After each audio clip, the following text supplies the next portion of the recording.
الحمد لله رب العالمين والصلاة والسلام على أشرف المرسلين وعلى آله وأصحابه أجمعين أما بعد أيها الأحبة الكرام نلتقي وإياكم في هذه الليلة المباركة وليلتنا هذه هي 9 من شهر ربيع الأول لعام 42 و400 وألف للهجرة الموافقة 25 من شهر أكتوبر لعام 20 و2000 كعادتنا في ليلة الاثنين نسرد السيرة النبوية ونجتني ونقتبس منها الدرر الباهية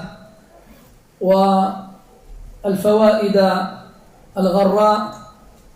وقد توقفنا في درسنا الأخير على محاولة قريش لإفشاء شبهات الغرض من ذلك صد المسلمين عن دينهم وإخراجهم من دينهم. وذكرنا أن قريشا كانت تخالف النبي صلى الله عليه وسلم في رسالته في أمور شتى على رأسها 3 قضايا عظمى، وهي إفراد الله عز وجل بالعبودية، ومقام الرسالة لمحمد صلى الله عليه وسلم، وبعث الناس بعد مماتهم. وكنا قد توقفنا عندئذ. Mes très chers frères, nous nous réunissons comme chaque dimanche soir. Nous sommes dans la 9e nuit du mois de Rabi' al-Awwal 1442, c'est-à-dire le 25 octobre 2020. Comme chaque dimanche soir, nous citons les événements de la vie du prophète alayhi salatu wassalam, en espérant tirer des morales et des leçons de cette vie. Et nous nous sommes arrêtés lors du cours dernier au fait que Quraysh a essayé du mieux qu'elle puisse, a essayé de propager parmi les gens des ambiguïtés liées à leurs croyances, dont le but était d'empêcher les gens de se convertir à l'islam et aussi de semer le doute dans le cœur de ceux qui s'étaient convertis. On avait vu aussi que Quraysh était en désaccord avec le message transmis par le prophète alayhi salatu wassalam, et principalement sur 3 points. Sur l'unicité liée à l'adoration, le fait qu'Allah Azza wa Jalla soit le seul à mériter l'adoration, ce qui implique obligatoirement le fait de délaisser l'adoration d'autres que lui, le fait d'accepter que Mohammed est bien le prophète et le messager d'Allah alayhi subhanahu wa ta'ala, et enfin la résurrection après la mort. Donc ces 3 points principalement étaient rejetés par Quraysh. Et nous nous étions arrêtés ici, il y a de cela à peu près maintenant 2 semaines. On avait dit aussi, وَكُنَّا قَدْ قُلْنَا أن قريش أو أن القرآن يذكر لنا على سبيل الإجمال والتفصيل كثيرا من معتقدات قريش والعرب بصفة عامة الفاسدة، ويرد عليها ردا مبينا. وكتب السير حافلة بالأمثلة على ذلك، ولكن قد يطول بنا المقام لو ذكرناها الواحدة منها تلو الأخرى، فلذلك نمر عليها مرور الكرام. ويكفي أن تعلم أيها الموفق أنك إذا قرأت القرآن وجدت فيه هذه الشبهات التي أثارها قريش والرد عليهم من الله سبحانه وتعالى. ومن ذلك قوله سبحانه وتعالى ولا يأتونك بمثل إلا جئناك بالحق وأحسن تفسيرا. Aussi, il faut savoir que dans le Coran, Allah subhanahu wa ta'ala reprend en général ces ambiguïtés qui étaient propagées par Quraysh et il répond précisément. Et Allah tabaraka wa ta'ala aussi nous mentionne les croyances de Quraysh et des Arabes en général, des croyances erronées, des croyances perverties, auxquelles Allah subhanahu wa ta'ala fait une réplique claire et précise. Et dans les livres de Sira en général, on a beaucoup d'exemples. Donc, mathalan, dans Surat Al-An'am, Allah ta'ala nous explique comment Quraysh, comment les Arabes divisaient leur bétail et y avaient donné des lois et des règles dans la façon de les sacrifier ou de les manger ou autre. Et Allah Azza wa Jal donc cite leurs croyances et y répond. Et ça c'est assez long. On ne va pas les citer les uns après les autres, sinon ça prendrait trop de temps. Mais il suffit que tu saches que lorsque tu lis le Coran, dans beaucoup de passages, Allah Ta'ala il mentionne ces croyances erronées et il y répond.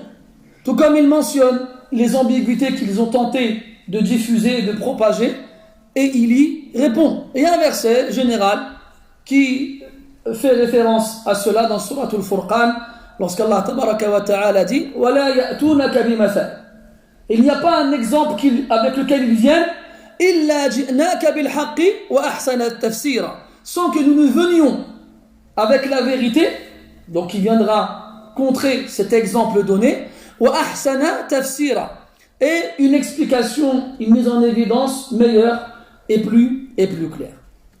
طيب لما فشلت محاولة قريش في إفشاء هذه الشبهات وفشلوا أيضا في صد المسلمين عن دينهم بل وجدوا أنهم لا يزدادون إلا إيمانا ويقينا وتسليما انتقلوا إلى مرحلة أخرى وهذا شأن الجاهل يحاول إقناع الطرف الآخر بالكلام لكن ليس له ما يقنع من الحجج الطرف الآخر فإذا عجز عن إقناعه انتقل إلى العنف والشدة والغلظة فماذا فعلت قريش؟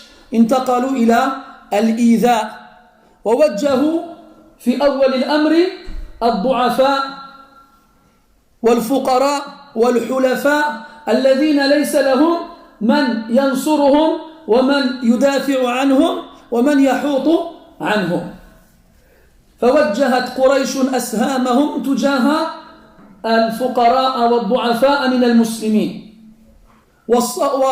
وصبوا عليهم من أنواع وألوان العذاب ما الله تبارك وتعالى به عليم والأمثلة كثيرة نكتفي على ذكر بعضها أو نقتصر على ذكر بعضها. Donc Quraysh, lorsqu'elle a échoué dans cette tentative de diffuser, de propager les ambiguïtés afin d'empêcher les gens de se convertir ou de faire sortir de l'islam ceux qui s'étaient convertis, sont passés à une autre étape, sont passés à une autre façon de faire. Et l'ignorant, lorsque dans le débat est incapable de convaincre son adversaire, vu qu'il n'a pas d'arguments solides, alors il passe de la manière verbale à la manière physique.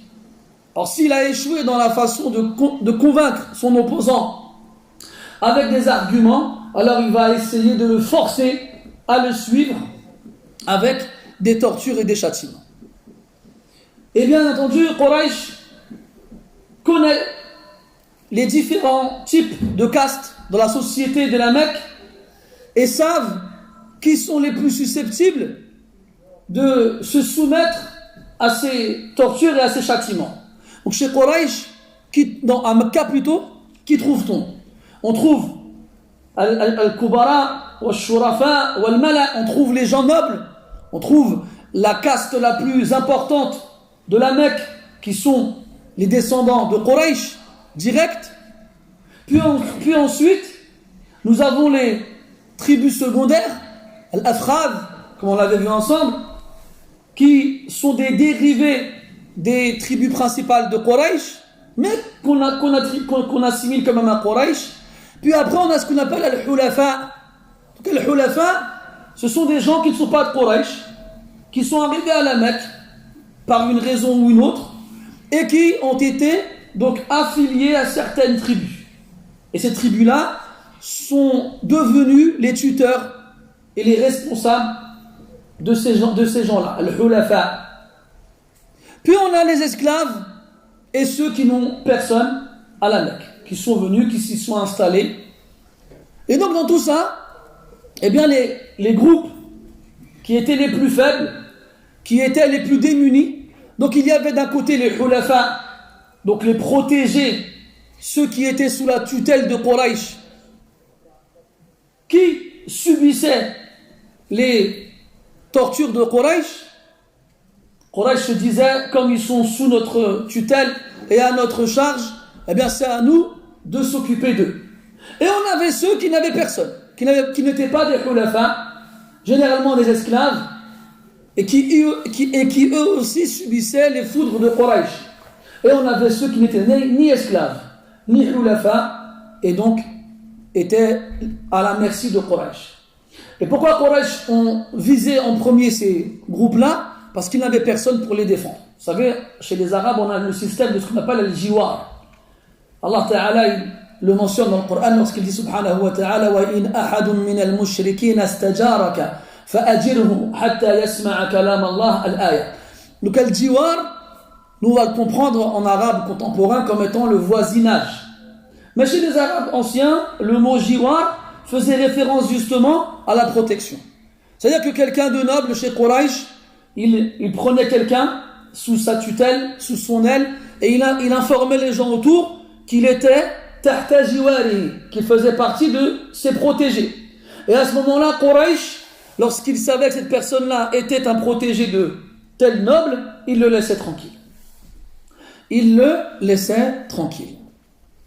Et donc, on va voir les premières personnes, les premières victimes de cette période fatidique que les musulmans ont connue. طبعا من أشهرهم تعذيبا ومن أشهرهم ثباتا على التعذيب بلال بن رباح الحبشي رضي الله عنه وارضاه وكان عبدا لأمية ابن خلف الجمحي وكان أمية يضع على رقبة بلال حبلا ويجره إلى السوق وينادي بالصبيان والغلمان فيعبثون به ويضحكون عليه وربما ضربوه ورموه بالحجارة ثم إذا جاء وقت الظهيرة واشتدت حرارة الشمس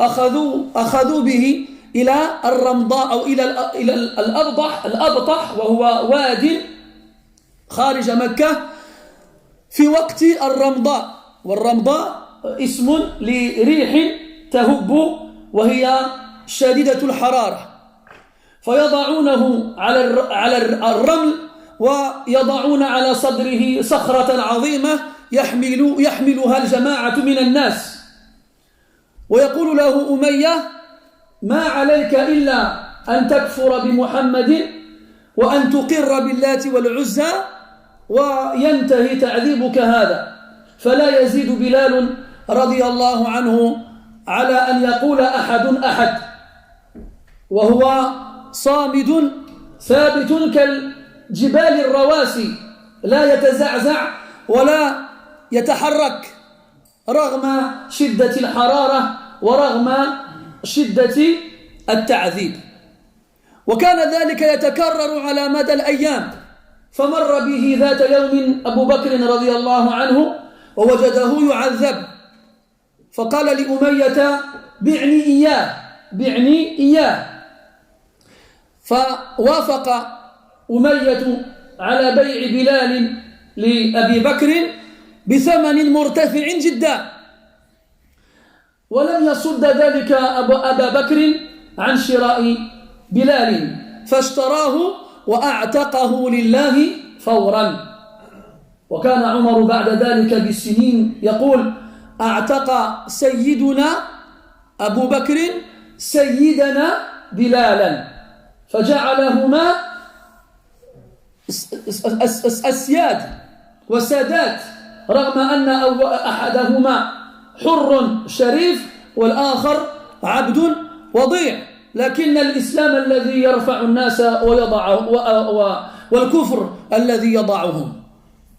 Le premier exemple le plus connu, le plus célèbre est celui de Bilal radiyallahu anhu, Bilal ibn Rabah, qui était d'origine éthiopienne, qui était un esclave qui appartenait à Umayya ibn Khalaf al-Jumahi. Umayya, donc en tant que propriétaire et maître de cet esclave-là, avait droit de vie et de mort sur son esclave et pouvait en faire ce qu'il voulait sans que personne ne lui dise quoi que ce soit. Et donc, quand Umayya a appris la conversion de Bilal, il a décidé de le torturer jusqu'à ce qu'il renie sa foi. Il lui accrochait au cou une corde et il le tirait jusqu'au marché où il appelait les enfants et les sots d'esprit qui l'entouraient, se mettaient autour de lui et se moquaient de lui et l'insultaient et peut-être même qu'il prenait des pierres et lui jetait dessus et le frappait. Et Bilal ne disait rien d'autre si ce n'est ahadun ahad, unique, unique. Puis Umayya attendait que le soleil soit au zénith, là où il est le plus chaud, et il l'emmenait dans une vallée dans laquelle il n'y avait que du sable. Et vous savez comment le sable est chaud lorsque la température est la plus haute. Et il le jetait dans le sable et plusieurs hommes se réunissaient pour porter un gros rocher qu'ils posaient sur la poitrine de Bilal radiyallahu anhu. Et Umayya s'approchait de lui en lui disant: écoute, pour mettre un terme à cette torture, tu n'as qu'à renier Mohammed et reconnaître Allat ou Al-Uzza, qui faisait partie des divinités de Quraysh. Et bien entendu, Bilal radiyallahu anhu était sourd à ce genre de proposition et tout ce que sa langue disait, c'était ahadun ahad. Ce qui remplissait la poitrine de Umayya de colère et de rage. Et cette torture n'était pas seulement arrivée une seule journée, mais c'est une torture qui se reproduisait jour après jour. Jusqu'à ce qu'un jour Abu Bakr radiyallahu anhu passa près de l'endroit où Bilal se faisait torturer et à ce moment-là il propose à Umayya de lui vendre Bilal. Et à Umayya il saisit l'occasion pour proposer un prix largement au-dessus du marché des esclaves à l'époque. Mais ça n'a pas empêché Abu Bakr d'aller jusqu'au bout. Alors Abu Bakr radiyallahu anhu donna la somme demandée et racheta Bilal à Umayya. Et bien entendu, sur le champ, il l'affranchit et le libéra. Et ainsi, Bilal fut sauvé des tortures de Umayya. Et en plus de cela, il fut libéré de l'esclavage. Par la suite, كذلك من الأمثلة المعروفة في الأصحاب المعذبين لإيمانهم عامر ابن فهيرة رضي الله عنه، فكان يعذب حتى يفقد وعيه ولا يدري ما يقول، فلك أن تتخيل وأن تتصور شدة هذا التعذيب حتى يفقد المرء وعيه ولا يدري ما يخرج من فيه. On a aussi Amir ibn Fuhayra radiyallahu anhu qui se faisait torturer au point où il en perdait la raison momentanément et ne savait plus ce qu'il disait. Donc là, laisse ton imagination s'échapper pour te mettre en tête à quel point la douleur doit être intense pour qu'une personne perde la raison et ne sache plus ce qu'elle dise. فجاء أبو بكر واشتراه وأعتقه لله سبحانه وتعالى كما فعل مع بلال. وكان كذلك من أصحاب النبي صلى الله عليه وسلم المعذبين رجل يقال له أبو فكيهة واسمه أفلح، وكان من الأزدي، وكان مولا لبني عبد الدار، فكانوا يجردونه من الثياب ويضعون على رجليه القيد من الحديد ويرمون جسده في البطحاء في الرمضاء، يعني في تلك الوادي في ذلك الوقت الذي يشتد فيه الحر، ثم يضعون على ظهره صخرة حتى لا يستطيع أن يتحرك، فكان يبقى كذلك حتى لا يعقل، حتى يفقد وعيه، فلم يزل يعذب كذلك حتى أذن الله عز وجل بالهجرة إلى الحبشة، ولكن لم يهاجر في الدفعة مع الدفعة الأولى، وإنما هاجر مع المهاجرين في الدفعة الثانية رضي الله عنه وارضاه. وقد قيل أن الذين تولوا تعذيبه ذات مرة ربطوا رجليه بحبل ثم جروه وألقوه في الرمضاء وخنقوه حتى ظنوا أنه قد مات، فمر به أبو بكر فاشتراه وأعتقه لله عز وجل. Il y a aussi un homme qu'on appelle Abu Fukayha, dont le prénom était Aflah, qui lui aussi se faisait torturer. Il faisait partie de l'Azd, une tribu arabe qui n'appartenait pas à Quraysh. Et il faisait partie donc des Mawali de Banu Abdiddar, des esclaves affranchis d'une tribu de Quraysh. Donc lorsqu'ils apprirent sa conversion, ils le saisirent, ils lui mirent des liens aux pieds, des menottes, comment on peut appeler ça, des carcans c'est pour le cou, menottes c'est pour les mains, et pour les pieds on appelle ça comment? Bon, des chaînes. Et on va accepter des chaînes aux pieds. Et il le ramenait donc dans cette fameuse vallée dans laquelle il n'y avait que du sable. Et avant de le jeter dans cette vallée-là, au moment où la chaleur est la plus intense, il lui enlevait ses vêtements. Il lui enlevait ses vêtements et le jetait dans le sable au moment où la chaleur est la plus intense. Et bien entendu, comme avec Bilal, il posait sur lui un énorme rocher. Et qui l'immobilisait, qui l'empêchait de faire le moindre mouvement. Et il restait ainsi jusqu'à perdre la raison momentanément. Un jour, ils l'ont attrapé, ils ont attaché ses pieds avec une corde et ils l'ont tiré jusqu'à cette fameuse vallée en attendant le moment de la journée où la chaleur est la plus intense. Alors ils l'ont étranglé avec cette fameuse corde en pensant l'avoir tué et ils l'ont laissé là-bas. Mais il n'est pas mort ce jour-là et Abu Bakr radiyallahu anhu l'a racheté plutôt et l'a libéré. Puis par la suite, on le verra après Inch'Allah ta'ala, lorsqu'Allah ta'ala a autorisé aux compagnons qui ne pouvaient pas se défendre ou qui ne pouvaient pas supporter la torture de Quraysh de quitter la Mecque pour l'Abyssinie, eh bien il faut savoir que cette émigration elle s'est faite en 2 fois. Et Abu Fukayha il a quitté la Mecque avec les musulmans la 2e fois pour l'Abyssinie.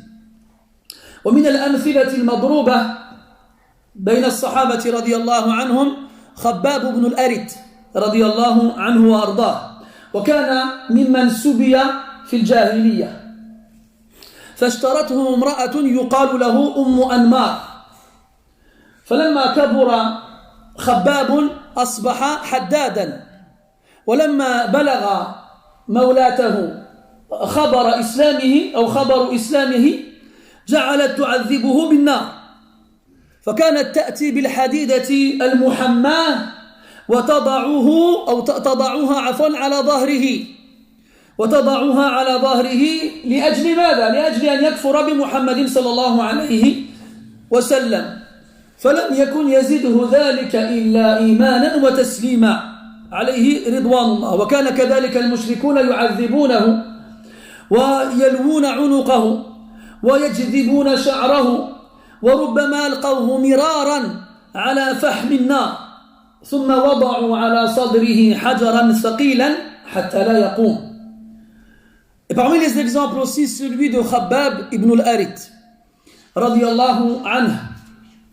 Khabbab ibn al-Arit a fait partie d'un groupe d'enfants qui ont été enlevés par certaines personnes de Quraysh avant l'islam, dans le Jahiliyyah. Donc il a grandi à Quraysh en tant qu'esclave, alors qu'en fait il a été enlevé à sa famille alors qu'il n'était encore qu'un jeune garçon. Une femme qu'on appelle Anmar l'a acheté. Donc elle l'a s'occupé de lui jusqu'à ce qu'il devienne un homme et qu'il apprenne le métier de forgeron.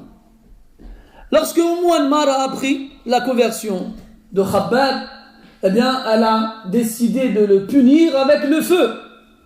Au point où, des fois, elle prenait un morceau de fer qu'elle laissait chauffer dans le feu et elle le posait sur son dos, alayhi ridwanullah, pour qu'il renie sa foi en Muhammad sallallahu alayhi wa sallam. Mais ça ne faisait que lui rajouter foi et conviction. Et les polythéistes de la Mecque aussi se joignaient à elle pour le torturer. Il mettait autour de son cou une corde et il l'étranglait en lui tirant les cheveux, et de nombreuses fois ils l'ont jeté sur du charbon encore chaud qui venait d'être brûlé, et il aussi le posait sur le charbon encore chaud et posait sur lui un rocher afin de l'immobiliser. ولم يكن الرجال وحدهم يعذبون بل كانت الجواري كذلك يعذبن وكذلك أمثلتهن كثيرة منهن امرأة يقال لها زنيرة وكانت أمة رومية فعذبها مولاها حتى فقدت بصرها فجعل المشركون يقولون إنما أصابك اللات والعزى فترد عليهم قائلة كلا والله إنما هذا من الله فإن شاء كشفه فما أصبحت الغد إلا وكان الله تعالى قد رد عليها بصرها. ولما رأت قريش ذلك جعلوا يقولون أن هذا من بعض سحر محمد عليه الصلاة والسلام. وكذلك من الجواري المسلمات التي عذبن عذابا شديدا عبيس وجارية لعمرو بن مؤمل، وهذا الرجل كان من بني عدي، وبنو عدي من قبيلة عمر بن الخطاب، وعمر كان آنذاك على الشرك، وكان قد تولى تعذيب من ينتسب إلى قبيلته سواء كانوا أحرارا أم عبيدا، فجعل يضربها ويعذبها حتى يشعر بالملل أو حتى يعيا حتى يتعب، فيقول لها وهو يضربها والله ما أدعك إلا سآمة، يعني السبب الوحيد الذي به أدع تعذيبك هو السآمة والملل. فتقول له وهي مسلمة وهو آنذاك غير مسلم، تقول له كذلك يفعل الله بك، كذلك يفعل الله تعالى بك. وهنا وقفة لطيفة، وهي أن الإنسان قد تشتد عداوته على الإسلام والمسلمين، وربما يتولى تعذيبهم ويسبهم ويستهزئ بمقدساتهم وشعائرهم، ولكن قد كتب الله عز وجل في اللوح المحفوظ 50,000 سنة قبل أن يخلق السماوات والأرض أن ذلك الإنسان سيدخل الإيمان قلبه وسيصير من المسلمين وسيصير ممن ينتصر لهذا الدين وسيصير من أنصار وأعوان المسلمين. فنحن لا ندري، والأمر بيد الله عز وجل. قلوب بني آدم بين أصبعين من أصابعه يقلبها كيف يشاء، والتاريخ مليء بمثل ذلك. فهذا عمر بن الخطاب رضي الله عنه يوما يعذب المسلمين، وغدا يصير من أشد أنصارهم أو أنصارهم لهم. فلا ندري. وقد جاء في القرآن ليس لك من الأمر شيء أو يتوب عليهم أو يعذبهم فإنهم ظالمون. فيجب على المسلم أن يعظم قدر الله عز وجل وقضاءه وألا يتقدم عليه. وقد نهينا عن ذلك في أول سورة الحجرات حيث يقول الله عز وجل يا أيها الذين آمنوا لا تقدموا بين يدي الله ورسوله. فأنت ربما ترفع يديك في الأسحار تدعو على رجل من الناس أن يهلكه الله وأن يعذبه الله وأن يجعله الله من أهل جهنم، وقد كتب في اللوح المحفوظ أن هذا الرجل سيموت مسلما وسيكون من أهل الجنة وربما سيكون خيرا منك. ولا تنسى أبد الآبدين أنما الأعمال بالخواتيم، وأن المرأة قد يعمل بعمل أهل الجنة حتى لا يكون بينه وبينها إلا ذراع فيسبق عليه الكتاب فيعمل بعمل أهل النار فيدخلها. وكذلك المرء قد يعمل بعمل أهل النار حتى ما يبقى بينه وبينها إلا ذراع فيسبق عليه الكتاب فيعمل بعمل أهل الجنة فيدخلها. فنحن لا ندري لا نعلم، والله تبارك وتعالى يعلم ويهدي من يشاء إلى صراط مستقيم. فالأدب مع الله عز وجل في الدعاء، إذا هممت بالدعاء على شخص قد ظلمك أو أساء إليك أن تقول اللهم إن لم ترد به هداية فافعل كذا وكذا، والأولى أن تسأل الله له الهداية، هذا أولى وأحرى.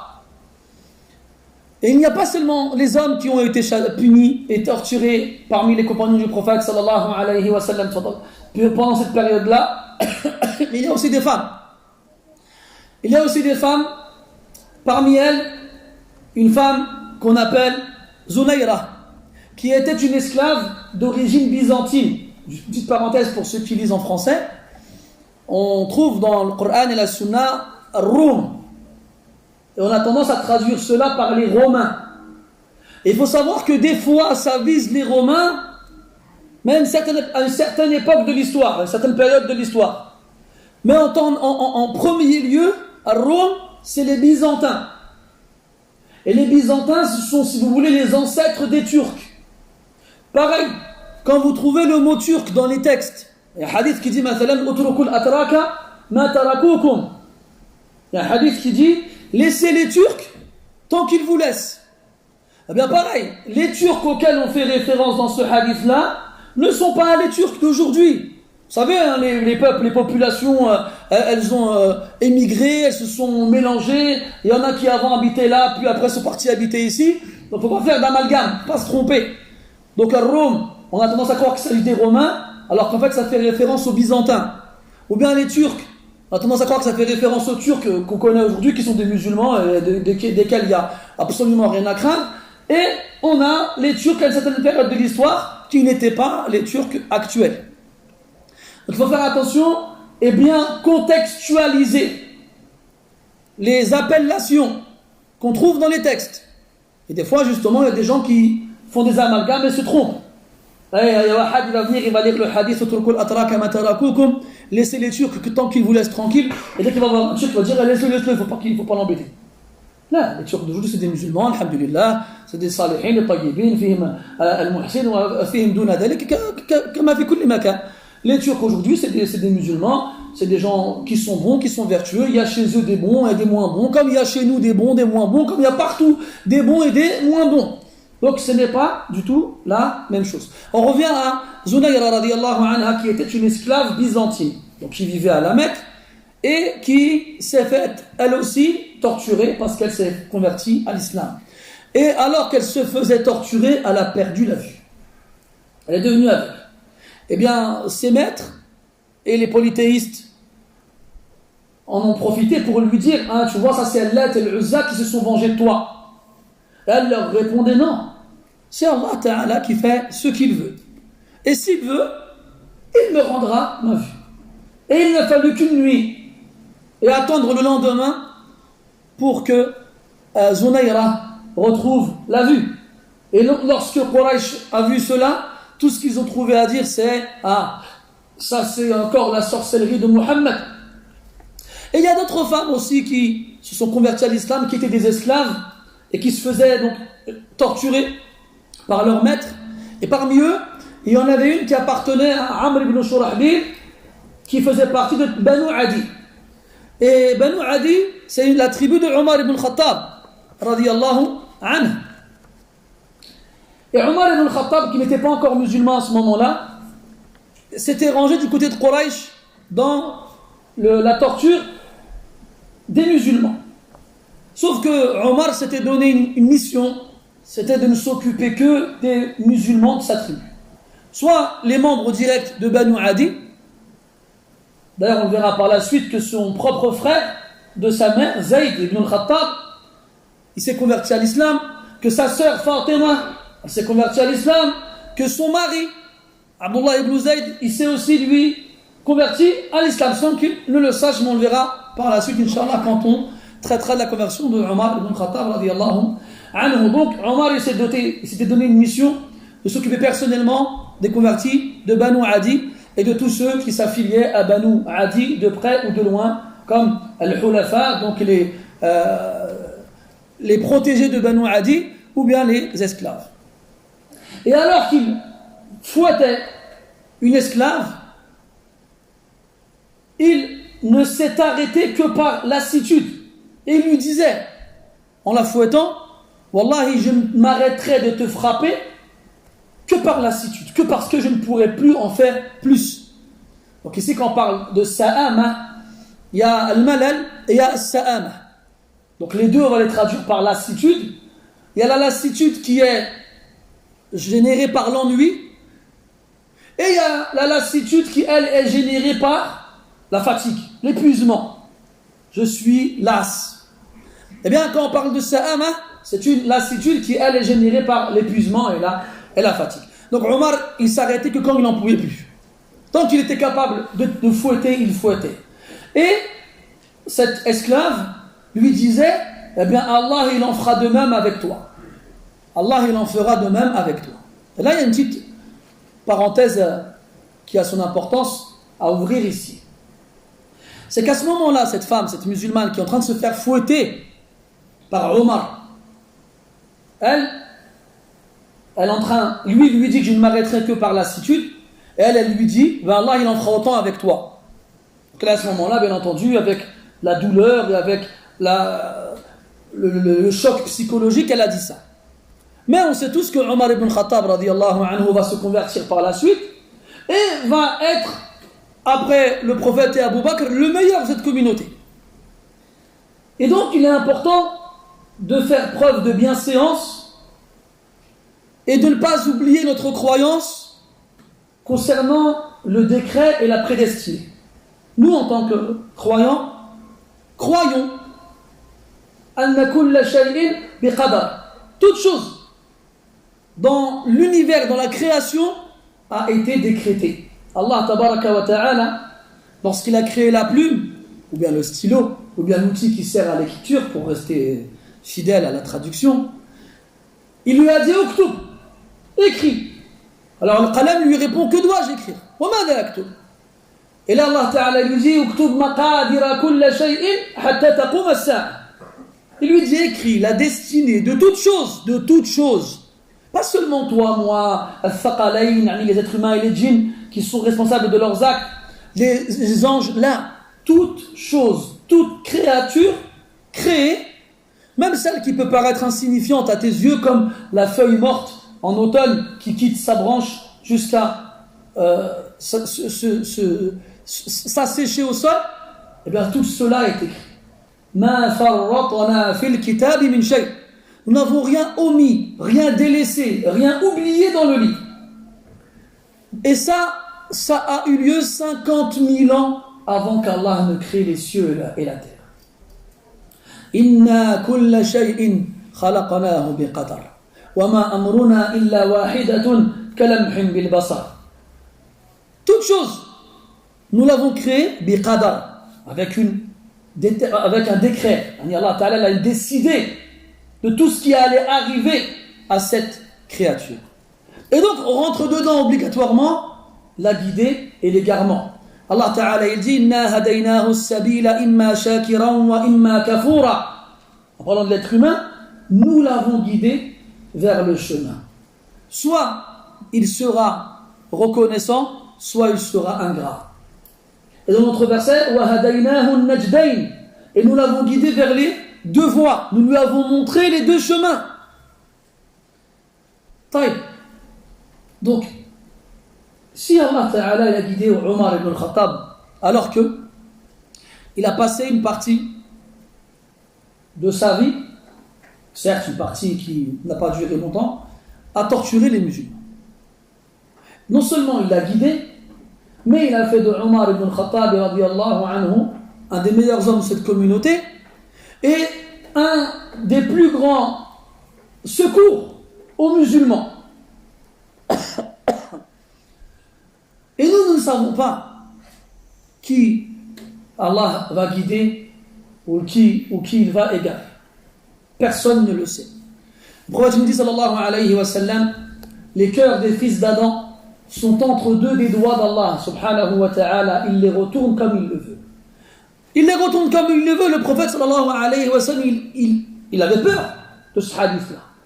D'ailleurs, Anas radiyallahu anhu ou d'autres de ses compagnons disaient que parmi les invocations que le prophète répétait le plus, Allahumma ya muqallib al-qulub, thabbit qalbi ala dinik. Ô toi Allah, qui retourne les cœurs, raffermis mon cœur sur ta religion.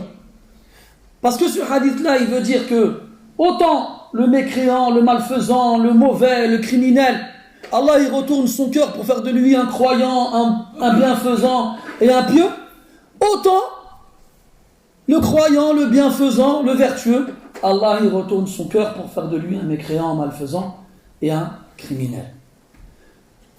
D'ailleurs dans le hadith, le prophète dit sallallahu alayhi wa sallam que les actions qui comptent, les seules actions qui comptent, sont celles qui vont servir à clôturer la vie de l'un d'entre nous. Comment ta vie elle va être clôturée, elle va être achevée, de quelle façon, sur lesquelles de tes actions, eh bien ce sera par rapport à ces actions-là qui clôtureront ta vie que ton destin, plutôt que ta destination finale sera déterminée. C'est pour ça que le prophète dit sallallahu alayhi wa sallam qu'il y a parmi les gens certains qui accomplissent les actions des gens du paradis jusqu'à s'en rapprocher au point où il ne reste entre lui et le paradis qu'une coudée. Puis la prédestinée le rattrape et il accomplit des actions des gens de l'enfer jusqu'à y entrer. C'est-à-dire que c'est à la fin de sa vie, il fait des actions des gens de l'enfer, il meurt dessus et il fait partie des gens de l'enfer. Et à l'inverse, on a des gens qui accomplissent des actions des gens de l'enfer et jusqu'à s'en rapprocher au point où il ne reste entre lui et l'enfer qu'une coudée. Et sa prédestinée le rattrape et il accomplit des actions des gens du paradis jusqu'à y entrer. La fin de sa vie, il va la faire sur des actions des gens du paradis, il va mourir sur ces actions-là et il va alors rentrer au paradis. وكان سفيان الثوري رحمه الله تعالى يبكي حتى يشتد بكاؤه فيتساءل عنه الناس يا أبا عبد الله ما الذي يبكيك؟ فيقول أخشى أن أكون في اللوح المحفوظ من الأشقياء.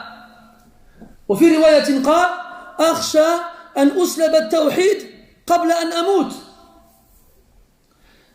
وقبل أن يجيب كان الناس يظنون أنه يبكي لذنوب ارتكبها، فكان يأخذ قبضة من تراب ويقول الذنوب عندي أهون من هذا، ولكن أخشى أن يسلب التوحيد مني قبل الموت، وأخشى أن أكون في اللوح المحفوظ من الأشقياء. وهؤلاء الناس ملأوا الدنيا علما وعملا صالحا وشهدت لهم الأمة بالصلاح وترحمت عليهم جيلا بعد جيل. ومع هذا كان الخوف يملأ قلوبهم.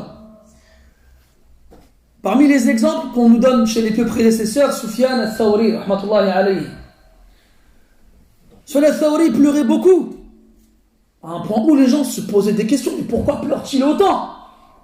Alors certains lui dirent, est-ce que tu pleures à cause des péchés? Alors lui il les regardait comme ça, il prenait une poignée de terre, puis il la lâchait et disait, les péchés pour moi sont aussi insignifiants que cela. Dans ce cas-là, pourquoi pleures-tu autant? Alors il répondait, j'ai peur de faire partie des malheureux dans Al-Lawh al-Mahfouz. On a dit, Allah il a tout écrit depuis longtemps. Depuis longtemps dans Al-Lawh al-Mahfouz, c'est écrit, toi, tu vas aller au paradis. Et toi, tu vas aller en enfer. Qudi al-Amr, c'est fini, khlas. Les Sahaba radiyallahu anhum, ils ont dit, Ya Rasulallah, afala nadda'i al-amal wa nattakil. Si tout est écrit, tout est fini. Pourquoi ne pas délaisser les actions et s'en remettre à ce qui a été écrit? Il leur répondait, alayhi salatu wassalam, i'malu, fa kullun muyassarun lima khuliqa lah. Non, œuvrez. Chacun se verra faciliter la voie pour laquelle il a été créé. Si Allah t'a créé pour les gens, pour faire partie des gens du paradis, alors il te facilitera les actions des gens du paradis. Et si à l'inverse, wal'iyadu billah, il t'a créé pour faire partie des gens de l'enfer, il te facilitera les actions des gens de l'enfer. قال الله عز وجل فأما من أعطى واتقى وصدق بالحسنى فسنيسره لليسرى وأما من بخل واستغنى وكذب بالحسنى فسنيسره للعسرى. Il a dit subhanahu wa ta'ala dans une sourate que vous connaissez tous, quant à celui qui a cru et qui s'est protégé de la colère d'Allah en s'éloignant de ce qu'il a interdit et a considéré véridique la bonne promesse d'Allah Ta'ala pour ceux qui lui obéissent, alors nous lui faciliterons la voie de la facilité. Quant à celui qui a été avare et s'est senti à l'abri du besoin et n'a pas cru en la bonne promesse, eh bien nous lui faciliterons une voie vers la difficulté. On ne sait pas. Et même hatta aujourd'hui, nous tous, chacun à son niveau, chacun d'une façon différente, peut être victime d'injustice. Peut être victime de personnes qui lui ont fait du mal. Et à ce moment-là, c'est humain. Le cœur, il se remplit de haine. Le cœur, il se remplit de colère. Et alors, l'opprimé, comme il n'a personne pour venir à son secours en dehors d'Allah subhanahu wa ta'ala, il lève ses mains au ciel. Et il dit à Allah, Anni maghloubun fantasir. J'ai été battu, vaincu, viens à mon secours. Foulan, il m'a fait, venge-moi. Foulan, il m'a fait, punis-le. Foulan, il m'a fait, détruis-le. Foulan, il m'a fait, et ainsi de suite. Et c'est ce qui est arrivé à l'époque du prophète sallallahu alayhi wa sallam. On en reparlera plus prochainement, Inch'Allah. Quand il a envoyé un groupe de compagnons radiyallahu anhum à une tribu qui prétendait s'être converti à l'islam et voulait apprendre leur religion, mais en fait ils ont trompé le prophète et l'ont trahi. Et lorsque les compagnons arrivèrent à destination, ils tombèrent dans une embuscade et furent tués les uns après les autres. Pendant un mois, le prophète sallallahu alayhi wa sallam il levait les mains dans la prière et il invoquait Allah contre les personnes qui étaient à l'origine de cette manigance, de cette embuscade. Jusqu'à ce qu'Allah Ta'ala il révèle un verset dans Sourate Al-Imran. Laysa laka min al-amri shay'un. Yani la décision ne te revient en rien. Imagine-toi, Allah il dit ça au prophète alayhi salatu wassalam. La décision ne te revient en rien. Qu'Allah accepte leur repentir ou qu'il les punisse. Ce n'est pas à toi de choisir. Ce n'est pas à toi de choisir. Et d'ailleurs, Omar ibn Khattab et plein d'autres qu'on verra par la suite, qui étaient des ennemis farouches de l'islam, du prophète et des musulmans, ont embrassé l'islam et sont devenus des musulmans pieux et vertueux. Et ça, c'est pas seulement à l'époque du prophète, c'est toujours. Aujourd'hui encore. On ne sait pas. Donc le adab, la bienséance avec Allah Azza wa Jal quand on invoque en état d'opprimé, c'est de dire, oh Allah, si tu ne veux pas le guider, si tu n'as pas décidé de le guider, alors venge-moi, en sachant que le mazloum, l'opprimé, eh bien,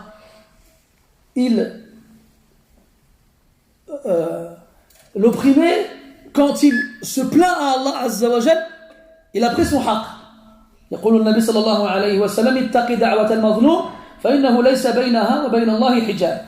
Prophète dit sallallahu alayhi wa sallam, crains l'invocation de l'opprimé, car il n'y a pas de voile entre elle et Allah Azza wa Jal.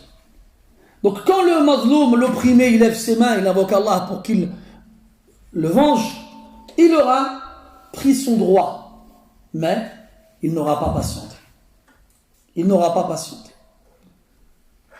C'est-à-dire que celui qui patiente, yasbir wa yatahammal, huwa alladhi yatruku al-amra lillahi azza wa jal, wa la yad'u ala zalimihi. Bal al-qimmatu fil adab.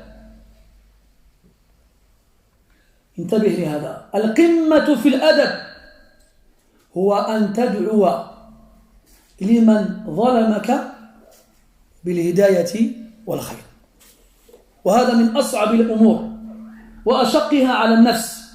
ولذلك من فعل مثل هذا نال من الله عز وجل الثواب العظيم. ولذلك لم يلم الله عز وجل ولم يعاتب المظلوم حيث استنصره، لكنه لم يصبر ولم يعاتبه على عدم صبره لأنه إنسان. أما الذي يترك حقه ويفوض أمره إلى الله ويدعو لمن ظلمه، فهذا الذي بلغ القمة في الأدب مع الله سبحانه وتعالى، وما يلقاها إلا ذو حظ عظيم. Une chose qui est important à savoir et que peu de gens connaissent. On sait tous, tout le monde sait ça, c'est quelque chose que tout le monde sait. L'opprimé, il a un rang spécial. Chaque fois que quelqu'un est victime d'injustice, tu vas voir, da'wat al-madloum, on sait tous ça. Tout ce qui est dans notre intérêt, généralement on le connaît. L'invocation de l'opprimé. C'est une réalité, on n'est pas en train de dire que c'est faux, c'est vrai. L'invocation de l'opprimé, elle a un rang spécial. Il n'y a pas de voile entre elle et Allah. Et dans une version du hadith, Allah Ta'ala il répond. Il dit wa izzati wa jalali la ansurannaki walau ba'da hin. Allah il jure par sa majestuosité et par sa puissance qu'il viendra à son secours, même si c'est après un certain temps. Donc oui, on sait que l'opprimé il a un rang spécial et qu'il faut craindre l'invocation de l'opprimé. Mais ce que beaucoup de gens ignorent, c'est que l'opprimé, lorsqu'il saisit cette opportunité qui est d'invoquer Allah Azza wa Jal, eh bien, il n'aura pas fait preuve de patience. Il aura usé de son droit et il bénéficiera de la réponse d'Allah Azza wa Jal, mais il n'aura pas fait preuve de patience, d'endurance. Il n'aura pas supporté. Parce que le sommet, le paroxysme dans la patience, c'est que lorsque tu es victime d'injustice, que tu t'en remettes à Allah subhanahu wa ta'ala et que carrément tu demandes à Allah ta'ala, tu invoques Allah ta'ala en faveur de celui qui t'a opprimé. Dans le hadith, le Nabi sallallahu alayhi wa sallam yadhkuru nabiyyan min al-anbiya qad adma qawmuhu wajhah فهو يمسح الدم عن وجهه ويقول اللهم اغفر لقومي فإنهم لا يعلمون. كلنا نعرف هذا. الرسول صلى الله عليه وسلم a évoqué dans un hadith un prophète parmi les prophètes. Les ulama اختلفوا est-ce qu'il parle de lui ou bien d'un autre prophète, المهم, un prophète qui s'est fait blesser au visage par son peuple jusqu'à ce que son noble sang coule sur son visage. Et alors que ce prophète-là essuyait le sang qui coulait sur son visage, qu'est-ce qu'il a dit? Allahumma ghfir li qawmi, oh Allah, pardonne à mon peuple, fa innahum la ya'lamun, car ils ne savent pas. On verra après le retour de Taïf, quand Jibril il va descendre avec l'ange de la montagne, il va dire au prophète sallallahu alayhi wa sallam un seul mot, un seul. Wa utbiqu alayhim al-khashabayn, Un seul mot, tu n'as qu'un seul mot à dire et je les écrase entre les deux montagnes, Mecca, Quraysh. Un seul mot, l'ange des montagnes. Et là, Rasul sallallahu alayhi wa sallam, il a dit quoi? Il a dit bal arju an yukhrij Allah ta'ala min aslabihim unasan ya'budunahu wa la yushrikuna bihi shay'a. Quand tu dis sallallahu alayhi wa sallam à ce moment-là, non, moi j'espère au contraire qu'Allah fasse sortir de leurs entrailles une descendance qui l'adoreront, qui adoreront Allah et qui ne lui associeront rien. Et dans les hadiths c'est connu, ahsin ila man asa'a ilayk wa'fu an man zalamak. هذه أحاديث معروفة قل من يعمل بها وفيها أجر عظيم جدا. تفضل أخي. Des narrations prophétiques qui sont très connues. Le prophète nous disait sallallahu alayhi wa sallam, sois bon envers celui qui a été mauvais envers toi et pardonne celui qui t'a fait de l'injustice. Et le sommet, le summum, c'est tu lèves tes mains, tu dis ya Allah, ihdi man zalaman waj'alhu min al-muhsinin. T'imagines toi? Parce que là tu vas faire un jihad contre toi-même à ce moment-là. Ton nafs, il est rempli de feu, il est rempli de colère, c'est comme un volcan qui ne demande qu'à entrer en éruption. Et toi à ce moment-là tu vas refroidir cette lave, ce magma en fusion avec ad-du'a pour lui. Ad-du'a pour lui. Et ça c'est vraiment un stade de la foi qui est très élevé. Et c'est le meilleur des comportements à avoir. C'est le meilleur des comportements à avoir. Et on ne sait pas. Après, si Allah Ta'ala veut punir cet homme-là, cette femme-là, cette personne-là en général, pour son injustice, il le fera. Et si toi, victime d'injustice, tu ne peux pas supporter ça, c'est humain. Allah ne t'en voudra pas, ne te le reprochera pas. Allah il n'a pas reproché à l'opprimé d'invoquer contre son oppresseur. Au contraire, il a élevé sa demande. Mais il n'en demeure pas moins que celui qui supporte, qui arrive à faire ça. Eh bien, lui, il est meilleur que l'autre. Comme Allah dit dans le Coran, وَمَا يَسْتَوِي الْحَسَنَةُ وَلَا السَّيِّئَةُ ادْفَعْ بِالَّتِي هِيَ أَحْسَنُ تفضل أخي فإذا الذي بينك وبينه عداوة كأنه ولي حميم وما يلقاها إلا الذين صبروا وما يلقاها إلا ذو حظ عظيم. Tu connais tous ces versets aussi. Quand bien même tu ne connais pas la sourate dans laquelle ces versets se trouvent. Tellement les imams récitent ces versets-là dans la prière. Il nous dit subhanahu wa ta'ala, la bonne et la mauvaise ne sont pas égales. Mais il ne nous dit pas de quelle chose il s'agit. قال أهل العلم الكلام القول الحسن الكلمة الحسنة. يعني la bonne parole et la mauvaise ne sont pas égales. Donc quand tu as l'occasion soit de dire une bonne chose ou de dire une mauvaise, idfa' billati hiya ahsan. Mets en avant la meilleure des deux. فإذا الذي بينك وبينه عداوة. Voici que celui qui avait de l'animosité envers toi et celui envers lequel tu avais de l'animosité, كأنه ولي حميم. C'est comme s'il se transformait en un allié chaleureux, un ami proche. Il est passé انتقل من العداوة الشديدة إلى الولاء الحار. Il est passé de l'animosité intense et rude à l'alliance chaleureuse. Et ça, c'est pas pour tout le monde, ça. D'où la fin du verset. وَمَا يُلَقَّاهَا إِلَّا الَّذِينَ صَبَرُوا. Mais n'arrive à ce résultat-là que ceux qui ont fait preuve de patience, que ceux qui ont fait preuve d'endurance, que ceux qui ont supporté. وَأَيْنَ الصَّابِرُونَ فِينَا.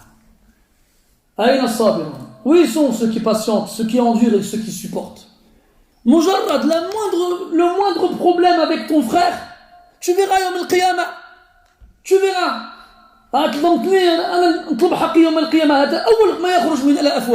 Les gens directement ils sortent ça entre eux. يا أخي يسرك أن ترى أخاك يحترق في جهنم. ماذا الذي ينفعك؟ ماذا الذي يغنيك وأنت ترى مسلما من المسلمين يحترق حتى يصير فحما في قعر جهنم. Ya akhi, qu'est-ce que tu vas gagner à ce qu'Allah Ta'ala ils punissent quelqu'un en enfer par ta cause. Nous on est là, la moindre altercation, le moindre conflit, la moindre dispute, tu vas voir, jour de la résurrection, je vais faire des du'a contre toi, et je vais demander mon haqq à Allah, et tu vas voir. Et après quoi? Ya Allah, vas-y, tu fais des du'a contre lui. Allah il va répondre à tes invocations. Puis après, jour de la résurrection, tu vas demander ton haqq, et après, qu'est-ce qui va se passer? Il va aller en enfer. Et qu'est-ce que tu vas gagner, toi, voir ton frère ou ta soeur brûler en enfer jusqu'à devenir noir comme du charbon? Tu vas rien y gagner. L'imam Ahmed rahmatullah alayhi لما خرج أو أخرج من السجن قيل له يا إمام ادعو على من ظلمك ادعو على من أدخلك السجن ادعو على من سوت ظهرك حتى صار أحمر فقال وماذا يغنيني أن يعذب الله بسبب رجلا من المسلمين.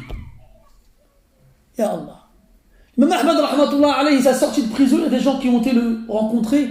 Ils ont dit, ya imam, fais dua, demande à Allah qu'il te venge, demande à Allah qu'il punisse ceux qui t'ont fait rentrer en prison injustement. Et là, l'imam rahmatullah ta'ala dit, qu'est-ce que je vais gagner moi à ce qu'Allah par ma cause punisse un musulman? Qu'est-ce que je vais gagner? Tu ne vas rien gagner du tout. Alors que, لو صبرت وتحملت لأجرك الله عز وجل على صبرك وتحملك ولو عفوت عمن ظلمك لأجرك الله عز وجل على عفوك ولرفع مقامك ولا أسكنك درجة ما كنت لتبلغها بمجرد أعمالك.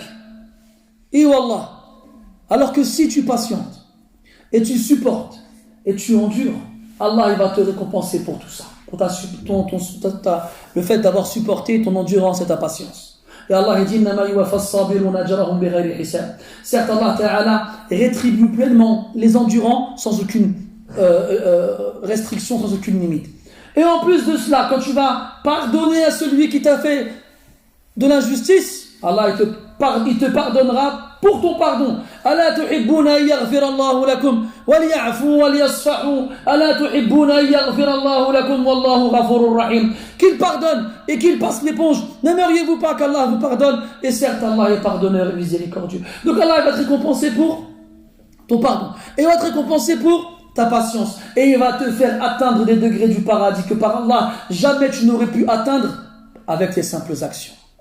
Jamais. Et souviens-toi.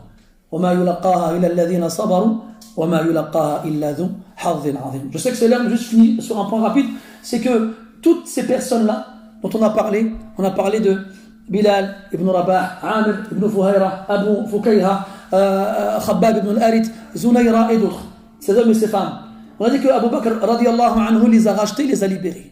Son père Abu Quhafa lui a dit يا بني يا ابني علاش لماذا تشتري أرقاء ضعفاء لا ينفعونك ولا يحوطونك لو أنك اشتريت رجالا أقوياء جلدا حتى يحوطوك ويمنعوك عن أعدائك. Le père d'Abu Bakr, qui était encore un homme assez âgé, et il voyait Abu Bakr dépenser son argent et acheter des hommes faibles, des femmes qui ne pouvaient en rien lui être utiles.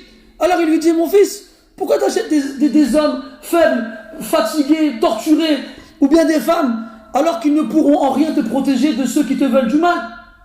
Et là, Abu Bakr radiyallahu anhu, il lui répond, Ya abati innama ishtaraytuhum li'u'tiqahum lillah. La uridu minhum jaza'an wala shukura. Moi, si je les ai rachetés, c'est pour les libérer pour Allah. Je n'attends de leur part ni reconnaissance, ni gratitude. Et Quraysh, جعلوا يلمزون أبا بكر ويقولون إن كان أبو بكر يشتري مثل هؤلاء فليد لهم عليه. Quraysh, ils ont commencé à dire, si Abu Bakr achète ces gens-là, il y a quelque chose entre eux. Il y a forcément quelque chose entre eux, que ces hommes et ces femmes-là, ils ont rendu des services à Abu Bakr, qui l'a fait se sentir redevable, et alors il les a rachetés. فرد الله عز وجل على هذه الاتهامات الباطلة في قرآن يتلى إلى أن يرث الله عز وجل الأرض ومن عليها فقال سبحانه وتعالى وسيجنبها الأتقى الذي يؤتي ماله يتزكى وما لأحد عنده من نعمة تجزى ما لأحد من هؤلاء الذين اشتراهم فاعتقهم من نعمة عليه تجزى. إلا ابتغاء وجه ربه الأعلى. الشيء الوحيد الذي دفعه إلى هذا هو ابتغاء وجه ربه الأعلى ولسوف يرضى. نزلت هذه الآيات في أبي بكر رضي الله عنه وارضاه. Donc dans la fin de surat Al-Layl, Allah Ta'ala il a défendu l'honneur d'Abu Bakr en disant que s'éloigne de l'enfer al-atqa, le plus pieux, celui qui donne son argent pour se purifier et il n'a aucun bien comme dette envers ceux qu'il a libérés. Rien. Pourquoi est-ce qu'il fait ça alors? Juste en recherchant la face de son Seigneur le plus haut, et bientôt il sera satisfait. نسأل الله تبارك وتعالى أن يجزي أصحاب رسول الله صلى الله عليه وسلم على صبرهم خير الجزاء وأوفره، ونسأله سبحانه وتعالى أن يجعلنا ممن يتبع آثارهم ويقتفي بهم، إنه ولي ذلك والقادر عليه. سبحانك اللهم وبحمدك أشهد أن لا إله إلا أنت نستغفرك ونتوب إليك، وصلى الله على نبينا محمد وعلى آله وأصحابه أجمعين، والحمد لله رب العالمين، وبارك الله فيكم.